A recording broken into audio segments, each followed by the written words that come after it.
The market was alive with noise and color, people shouting, trading, laughing, and haggling.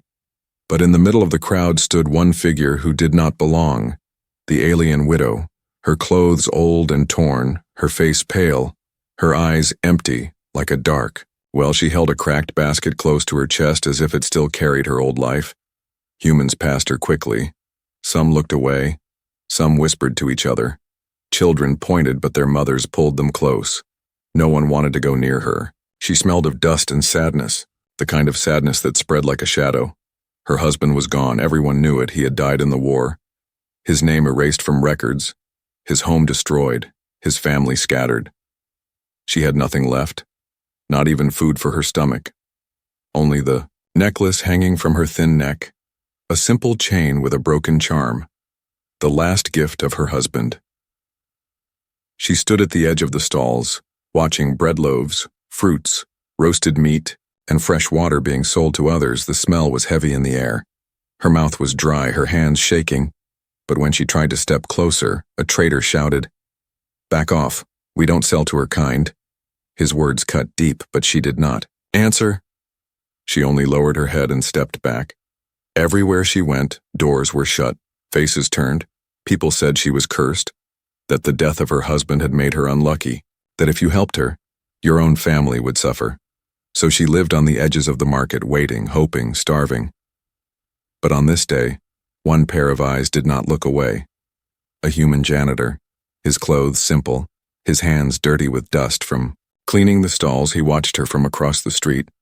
He had seen her before, always standing silent, always ignored, and something in her eyes troubled him. He noticed how she pressed the broken basket tight to her chest, how her lips moved like she was whispering to herself, maybe to her husband's memory, maybe to the gods who no longer answered. He saw how the crowd moved around her like she was a stone in a rushing river, always avoided, never touched. The janitor bent down, picked up a small piece of bread that had fallen from a stall. No one wanted it now. It was dirty, stepped on, unwanted. He wiped it quickly on his sleeve, and when the widow turned, she saw him drop it carefully near her feet. He did not speak. He only looked away, pretending he had done nothing. The widow's eyes widened, her breath caught in her throat. She stared at the bread like it was gold, but her pride fought inside her heart. To take food from the ground was shameful. To eat someone's pity was bitter. Still, her stomach twisted in pain. Her hands shook. She crouched slowly, picked it up, her lips trembling. She whispered in her alien tongue. Words no one understood, perhaps. "Thank you." Perhaps. "Forgive me." Then she ate, small bites, her tears mixing with the dust. The janitor did not move closer. He only watched quietly, but for the first time the widow felt she was not completely invisible, yet the market was not silent. Voices rose around. Them, whispers turning sharp. "Look at that fool giving her food. Doesn't he know she brings bad luck? Keep away from them both." The crowd's suspicion grew heavier, eyes full of judgment. The widow heard it all, every cruel word, her heart shrinking again, but still she looked at the janitor, just for a second, her eyes full of questions. Why did he see her when no one else did? Why did he not fear her like the rest? The janitor, still holding his broom, gave a small nod, nothing more, but in that nod was a spark of kindness in a world that had given her only coldness. The sun was setting now, shadows crawling over the stalls, merchants packing their goods, families walking home with baskets full, and still the widow stood alone, her cracked basket empty, her necklace glowing faintly in the last light of the day, and somewhere in her chest, under the hunger, under the sorrow, under the years of rejection, something small and fragile moved. Hope. She did not know if she could trust it. She did not know if this human small act would change anything.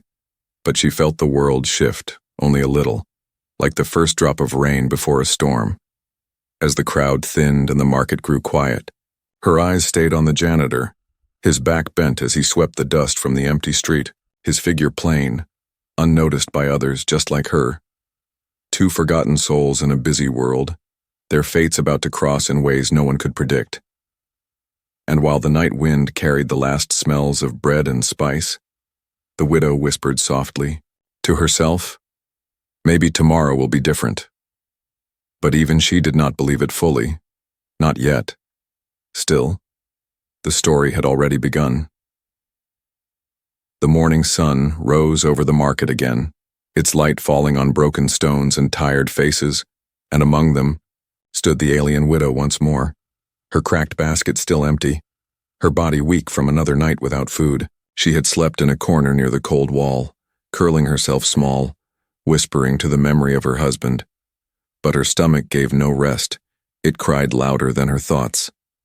When she walked into the market that day, she kept her eyes low. She had learned not to meet people's gaze.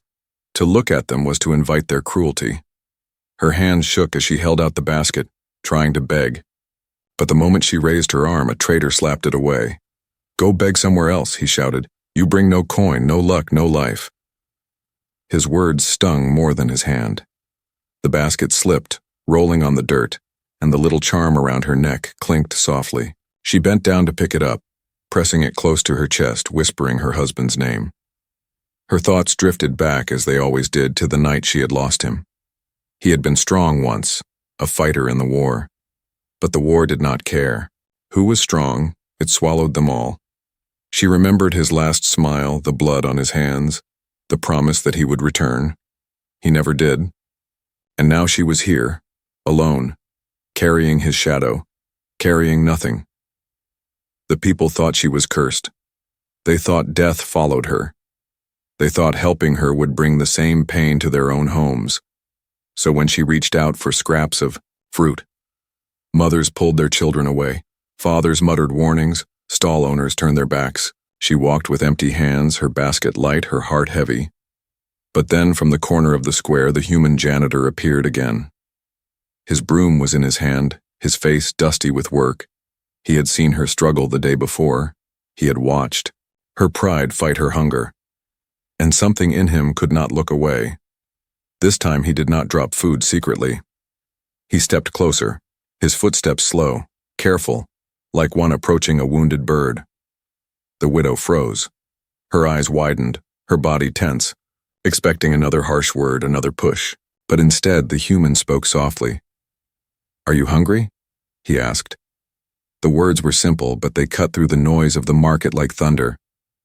She blinked, unsure if she had heard right. Her lips trembled, no sound leaving her throat. She had forgotten what kindness sounded like. The human did not force her. He reached into his pocket, pulling out a small loaf of bread he had saved from his own meal. He held it out, his hand open, his eyes steady. The widow stared at it, her pride burning, her stomach twisting. To take food meant admitting weakness. To take food meant she could not survive on her own. She remembered her husband's voice. Be strong no matter what. But she also remembered his last words. Live, even if I cannot. Her hands shook as she reached, then pulled back, then reached again.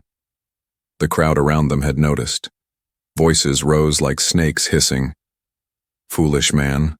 One woman said, "She will curse you too." "He wastes his bread," another muttered. "She is nothing but bad luck." "Keep away from her," a trader shouted. The widow heard every word.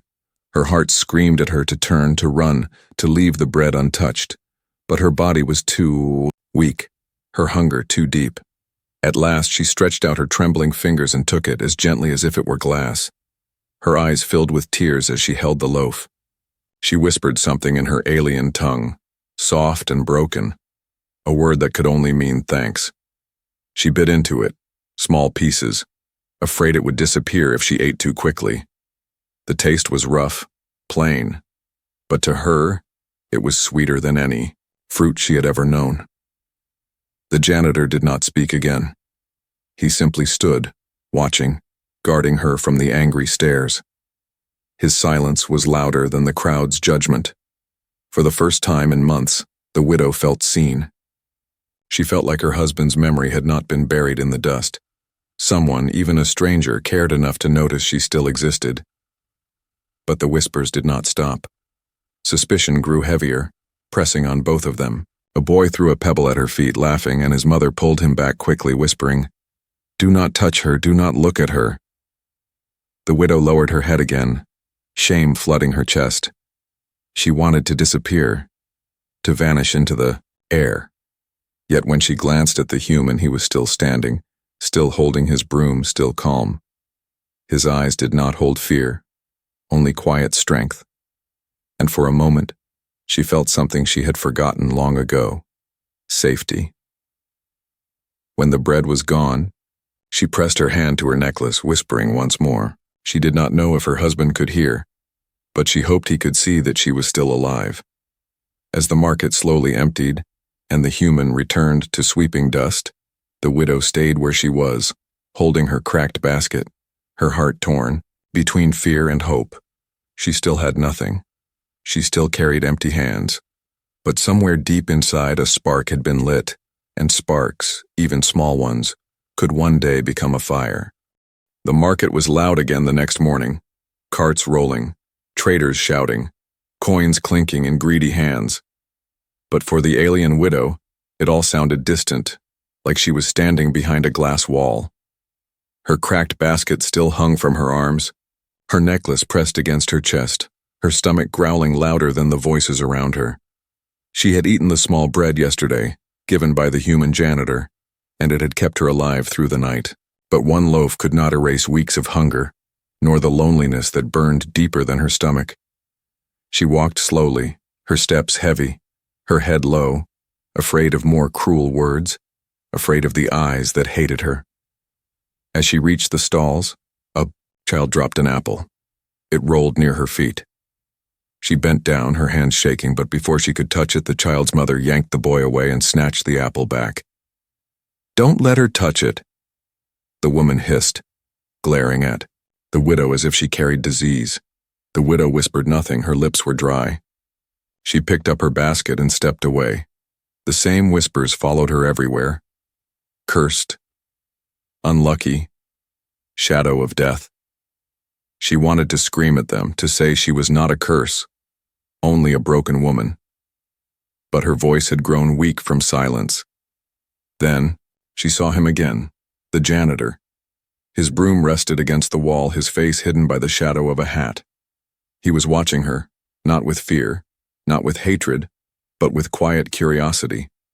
When their eyes met, the widow froze. Her heart pounded. She expected him to look away like everyone else, but he didn't. He walked toward her. The crowd shifted, murmurs rising like a wave. People leaned closer, whispering, "What is he doing? Why is he going near her again? Fool, doesn't he learn?" The widow held her breath, her basket tight against her chest. And then, the human spoke. "Are you hungry?" he asked. The words were soft, almost lost in the market noise. Yet they struck her harder than any insult she had heard. Her lips parted, but no sound came. Her eyes filled with sudden tears. When was the last time someone had spoken to her without cruelty? She could not even remember. Her throat ached as she tried to answer. The only sound that escaped was a small, broken whisper in her alien tongue. She lowered her head, ashamed that she could not even speak properly anymore. The janitor did not laugh. He did not mock her. Instead, he reached into the cloth bag tied at his waist and pulled out a small piece of roasted root, wrapped in paper. It was plain, not rich food, but warm and real. He held it out to her. The widow's eyes locked on the food. Her hands trembled, her pride clashing with her hunger. Around them, the crowd muttered again. "Don't take it," someone warned. "She will drag him down with her," another sneered. "Cursed widow, cursed hands." The widow shut her eyes. The voices stabbed her heart, but the smell of the roasted root reached her nose, and her stomach twisted painfully. Slowly, she lifted her hand, thin and trembling, and touched the food. When her fingers brushed the human's hand, she flinched back as if burned. She had not touched kindness in so long, it felt unreal. But he did not move. His hand stayed steady, waiting. At last, she took the food. She held it close, staring at it as though it might vanish. Tears fell down her cheeks, hot and sudden. She whispered again, this time louder, words in her broken tongue. "Thank you." The janitor understood, not the words, but the feeling. He gave a small nod. Nothing more. but in that nod was respect, not pity. The widow bit into the food, her teeth sinking into the soft root. Warmth spread through her body and her tears did not stop. She ate slowly, carefully, as though she wanted to remember every taste.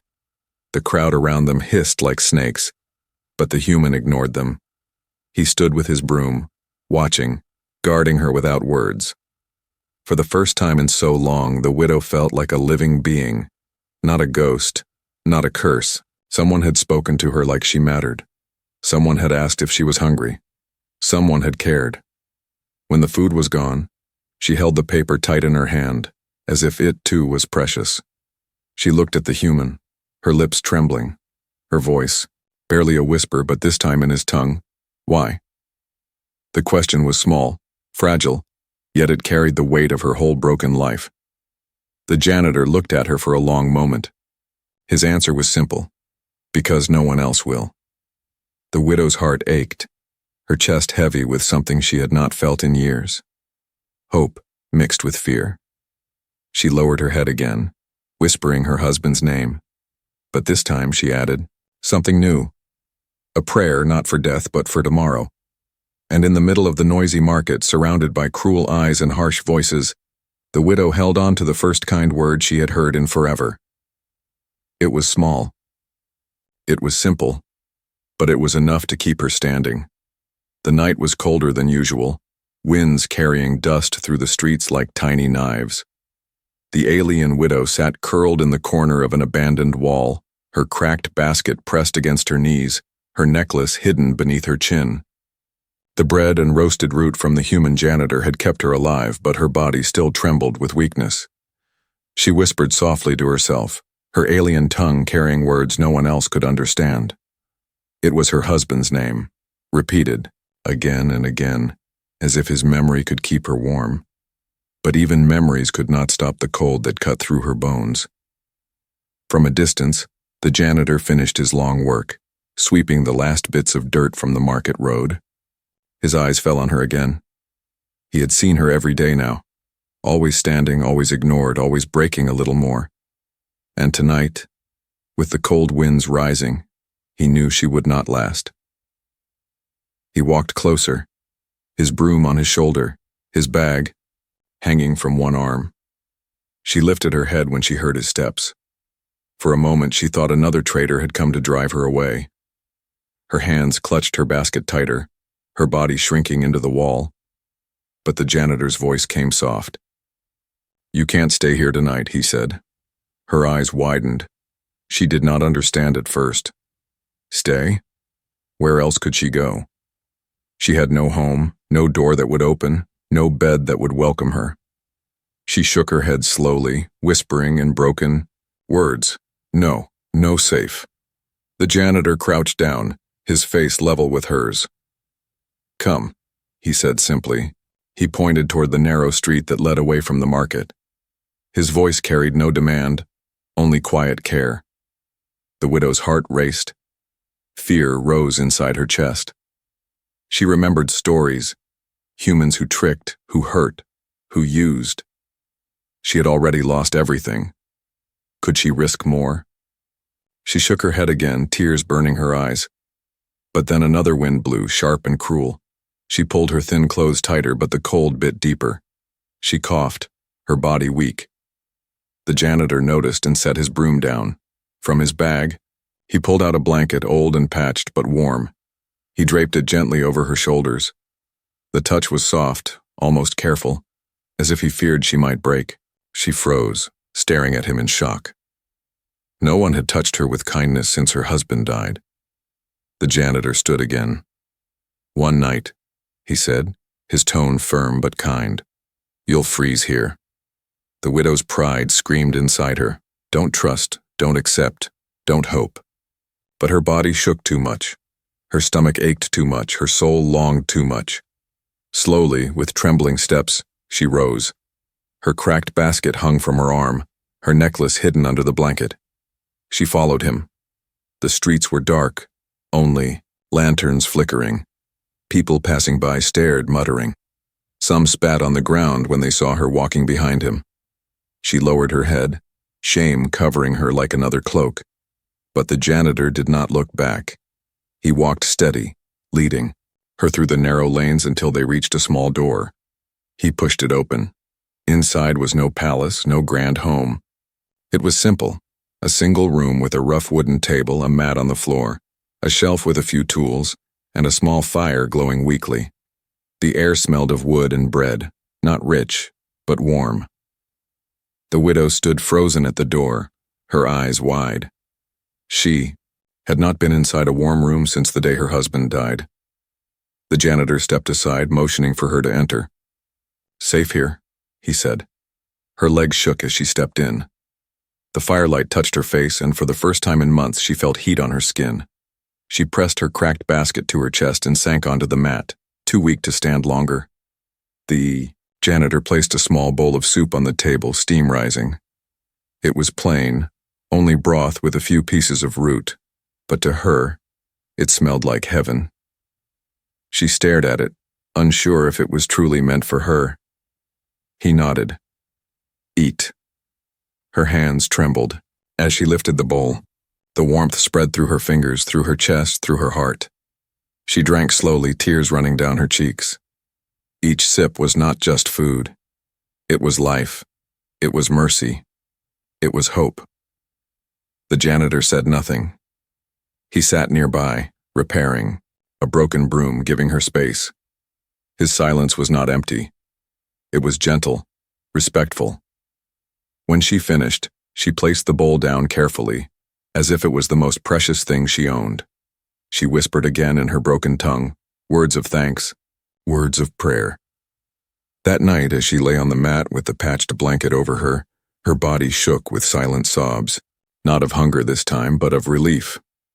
She pressed her necklace to her lips and whispered to her husband's memory, "I am alive, because of him." Outside, the winds howled cold and cruel.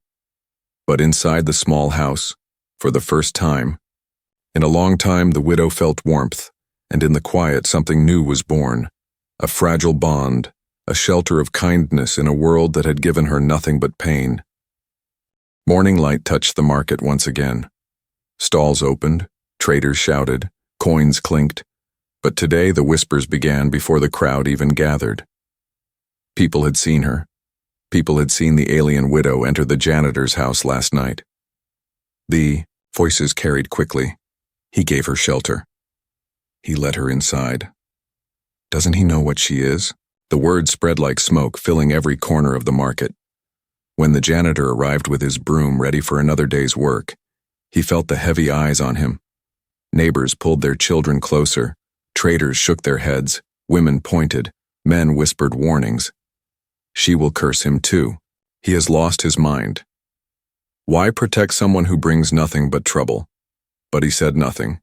He bent low, sweeping dust as always, his face calm, his back steady. The widow followed later, stepping carefully into the square. She wore the patched blanket he had given her, the cracked basket still in her hands. Her head was low, but her heart was full of fear. She had heard the voices in the night. She knew what people thought. As she walked, the crowd shifted away like water pulling back from a stone. No one touched her. No one greeted her. Only the storm of voices followed her steps. Look at her, bold now after staying in a man's house, shameless widow. She brings death wherever she goes. The widow's chest ached. Shame burned inside her. She wanted to run, to leave, to disappear. But her weak body kept moving forward, one step at a time. She reached the corner where the janitor worked. He looked up and met her eyes. His gaze was steady, calm, telling her without words, "You are safe here." But the storm grew louder. A trader threw a piece of rotten fruit near her feet. "Go back to the shadows where you belong," he shouted. Others joined, their anger rising like a wave. "Don't bring her here again. She will poison our homes. Keep her away from our children." The widow froze, her hands clutching the cracked basket so tightly it hurt. She felt the same as the night she lost her husband, alone, surrounded by hate, powerless. Tears filled her eyes, but she refused to let them fall. The janitor stepped forward, his broom still in his hands. His voice was not loud, but it carried through the square. "Enough," he said. The crowd paused. No one expected him to speak. "She is not a curse," he continued. "She is hungry. She is alone. And she is alive." The widow's breath caught. His words struck through the noise like lightning through clouds. But the crowd hissed back, "Fool. You will regret this. She will bring misfortune to your home. You cannot save someone who is already doomed." The storm of voices swirled again, harsher than before. The widow's heart sank. She whispered in her tongue, "I should go." The janitor turned to her. His face was calm, but his eyes fierce. "No," he said. "Do not run." She stared at him, trembling. Why did he care? Why risk himself for her? She was nothing, broken, cursed, forgotten. But his words wrapped around her like a shield. For the first time in years, someone stood for her. The market grew tense. The crowd wanted her gone. The janitor would not bend. Suspense hung heavy in the air, as if the square itself held its breath. Finally, an older man spat on the ground and turned away. "Let him waste his life," he muttered. "We will not." Others followed, muttering curses, but they stepped back, their storm of voices fading slowly into whispers. The widow lowered her head, tears falling freely now. She could not stop them. She pressed her necklace to her lips, whispering her husband's name, whispering thanks to the human who had stood tall. The janitor placed a hand gently on her shoulder. It was not a promise, not a declaration, but it was enough. His kindness was stronger than their hate. That evening, as the market closed and the streets grew quiet, the widow walked beside him again, the patched blanket wrapped tightly around her. The storm of voices had not broken her. Not this time. Inside, the small house, she sat by the weak fire, her eyes glowing softly in the light. The janitor placed a bowl of soup before her. She looked at him, her voice fragile but steady. "Why, stand for me?" she asked. He looked back, simple and calm. "Because no one else will." The widow lowered her eyes, her tears falling into the soup. She whispered again in her alien tongue, this time not to her husband, but to the man sitting across from her. Words of thanks, words of hope. The storm outside had been loud, but inside, for the first time, there was peace. And though the world still hated her, she knew she was not completely alone. Days turned into weeks. The storm of voices in the market had not ended, but it grew weaker with time. Some still whispered, some still pointed, but many simply ignored the widow now, too tired to keep their anger alive. Inside the janitor's small home, life found a quiet rhythm.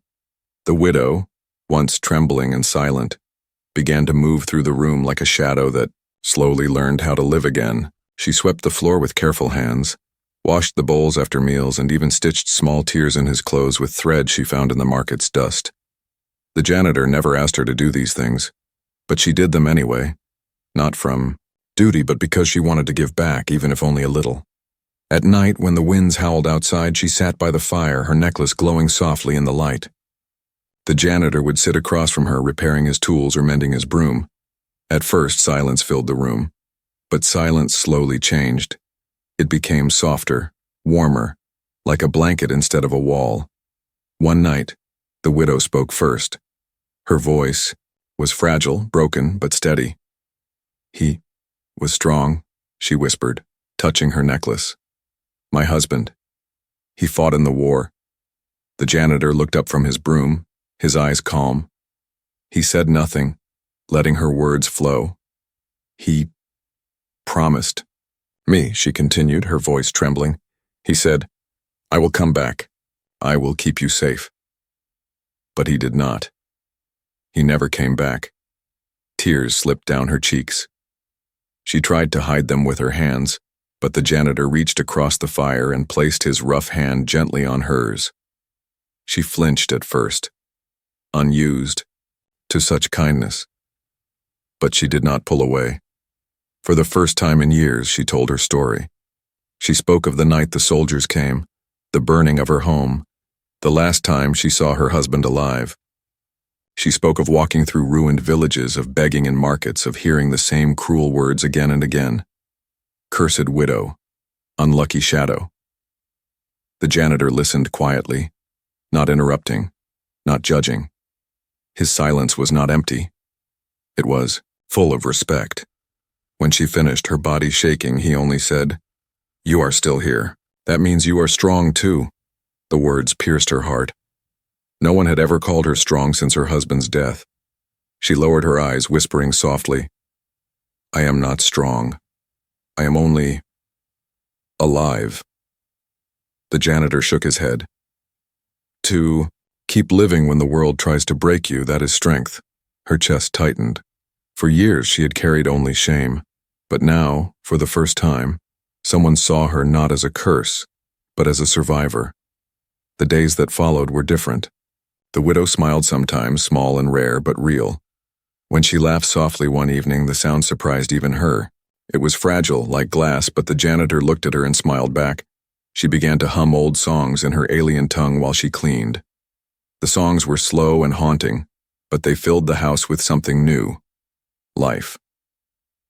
One evening she prepared a meal using roots and herbs she had gathered. It was simple, but when the janitor tasted it, he nodded with quiet approval. She felt warmth in her chest, pride she thought had died long ago. Step by step, her heart opened, but fear still lingered. She often glanced toward the door, afraid of what the outside world might bring. She knew the whispers in the market had not died completely. Some still wanted her gone. Some still believed she was dangerous. And sometimes, she wondered if she was only a burden on the man who had given her shelter.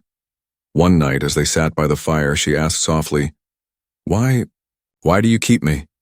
The janitor looked at her for a long moment. His face was calm, but his eyes were serious. "Because you deserve to live," he said. Her breath caught. She stared at him, tears filling her eyes again. No one had ever spoken those words to her, not even her own people. She touched her necklace, holding it tight, whispering her husband's name. But this time, her prayer was different. She did not pray only for him. She prayed for herself, for the chance to keep living, for the chance to find a new life. That night, as the fire burned low, she lay under the patched blanket. Her eyes stayed open, staring at the ceiling. She thought of her husband, yes, but also of the man sleeping on the other side of the room. Something stirred in her heart, fragile but growing. Not love, not yet, but respect, trust, and a strange warmth that had been gone for so long. She turned to her side, whispering into the quiet, "Thank you." The janitor, though half asleep, heard her. He did not answer, but his lips curved into a small smile. The widow closed her eyes. For the first time in years, her dreams were not filled with fire and loss. They were filled with warmth, with shelter, with the sound of a kind voice saying she deserved to live. And slowly, piece by piece, her broken heart began to open. The whispers in the market never fully disappeared. Some still glared when the widow walked by.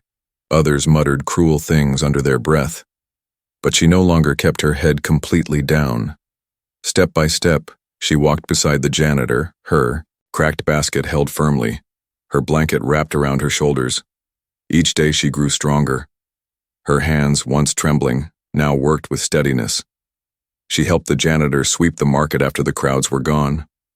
Together, they carried buckets of water, patched broken stalls, and cleared the streets of trash. Traders began to notice. At first, they mocked. "Look at the cursed widow playing servant." But as days passed, some grew silent.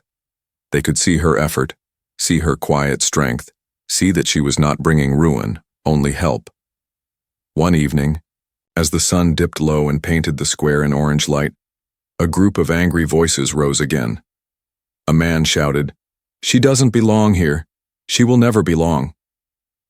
Others joined, circling around her and the janitor. The widow froze. Her heart wang. The fear of old days returned, heavy and sharp. But before she could step back, the janitor placed himself in front of her. "She belongs," he said, his voice steady. The crowd laughed bitterly. Why? She is nothing. She lost her husband, lost her people. She brings no worth. The janitor's eyes hardened. He held his broom like a staff, not as a weapon, but as a line in the sand.